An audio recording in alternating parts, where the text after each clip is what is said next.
Hello guys, ഞാൻ നിങ്ങൾക്ക് 2 screenshot കാണിച്ചു തരാം. ആദ്യം ഞാൻ ഈ 2 സ്ക്രീൻഷോട്ട് കാണിച്ചു തരാം, എന്നിട്ട് നമുക്ക് ഇതിനെപ്പറ്റി സംസാരിക്കാം.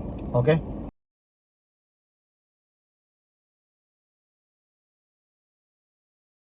കണ്ടല്ലോ നിങ്ങൾ ഈ 2 സ്ക്രീൻഷോട്ട് കണ്ടല്ലോ. ഇവർക്കൊക്കെ എന്തോത്തിന്റെ കേടാം, ഇങ്ങനെ കുറെ സാധനങ്ങൾ ഇറങ്ങും. ഇപ്പൊ ഇനി ഈ വാർത്തകളൊക്കെ വരുമ്പോ ഇനി ഇങ്ങനത്തെ ഉള്ള കുറെ സാധനങ്ങൾ ഇറങ്ങും.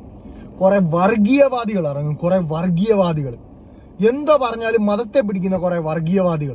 ഞാനൊരു മുസ്ലിമാണ്, ഞാൻ എന്നും പറഞ്ഞ അവളുടെ പുറകെയാണ് നടക്കുന്നത്. ഞാൻ അവൾക്കാണ് സപ്പോർട്ട് ചെയ്യുന്നത്? ഒരിക്കലും അല്ല. ഒരാളും തെറ്റുകാരെ ആരും സപ്പോർട്ട് ചെയ്യാൻ പോകുന്നില്ല. നമ്മൾ ഒരിക്കലും ഒരു തെറ്റുകാരെയും സപ്പോർട്ട് ചെയ്യാൻ പോകുന്നില്ല. നമ്മൾ ന്യായം ആരുടെ കൂടാണോ അവരുടെ കൂടെ നിൽക്കൂ. അതിപ്പോ ഹിന്ദു ആണെങ്കിലും മുസ്ലിം ആണെങ്കിലും ക്രിസ്ത്യൻ ആണെങ്കിലും ഏത് മതത്തിൽപ്പെട്ടവനാണെങ്കിലും അവൻ തെറ്റുകാരനാണോ അവന്റെ കൂടെ ആരും നിൽക്കത്തില്ല, ഒരിക്കലും നിൽക്കാൻ പോകുന്നില്ല. ഇതുപോലെ കുറെ എണ്ണങ്ങളുണ്ട്. ഇന്നലെ ഒരെണ്ണം ശ്രീലക്ഷ്മി എന്ന് പറഞ്ഞു, അതുകൊണ്ട് ഇന്ന് അടുത്തത് ലക്ഷ്മി കാന്ത്. അവളെ കാന്തെന്നൊന്നും അല്ല വിളിക്കേണ്ടത്, അവളെ വേറെ എന്താണൊക്കെയാ വിളിക്കേണ്ടത്. മുസ്ലിങ്ങൾ ഇവിടെ എന്തോ ചെയ്തു ഇവിടെ. എടാ, ഞാനൊരു മുസ്ലിമാ, ഞാൻ അവക്കെതിരെയല്ലേ സംസാരിക്കുന്നത്. ഞാൻ ഒരിക്കലും അവളെ സപ്പോർട്ട് ചെയ്യാൻ പോകുന്നില്ല. ആണുങ്ങളെ ഇഷ്ടമല്ലാത്തവർ കുറച്ചെണ്ണം ഇറങ്ങിക്കോളും.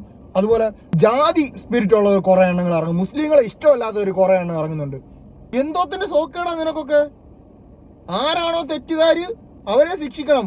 അവരേത് ജാതിയാണോ അവരേത് മതമാണോ നോക്കാൻ പോകരുത്. ഇതിന് തൊട്ടു മുമ്പ് ഈ വിഷയത്തിന് തൊട്ടു മുന്നേ അഫ്സ എന്ന് പറഞ്ഞ ഒരുത്തി, അവളൊരു ഹിന്ദു ആയിരുന്നല്ലോ. ഹിന്ദുക്കളാരും അവൾക്കെതിരെ നിന്നില്ലേ? അവളുടെ കമന്റ് ബോക്സ് പോയി നോക്കിയാൽ മതി. ഹിന്ദുക്കൾ ഏറ്റവും കൂടുതൽ നിന്നത് അവൾക്കെതിരെയാ. കിംജിതയുടെ അക്കൗണ്ട് കയറി നോക്കിയാൽ മതി. അവൾക്കെതിരെ ഏറ്റവും കൂടുതൽ നിൽക്കുന്ന മുസ്ലിങ്ങൾ തന്നെ. ഈ ആൺ വിരോധികള്, അതുപോലെ കുറെ ജാതി വെറി പിടിച്ച സാധനങ്ങള്, എന്തോ തന്നെ സോക്കടാ ഇതിനൊക്കെ. രാവിലെ ഫോണും പൊക്കി പിടിച്ചോണ്ട് ഇറങ്ങിക്കോളും കുറെ എണ്ണം ഇൻസ്റ്റാഗ്രാമിലും ഫേസ്ബുക്കിലും കാണുന്നു.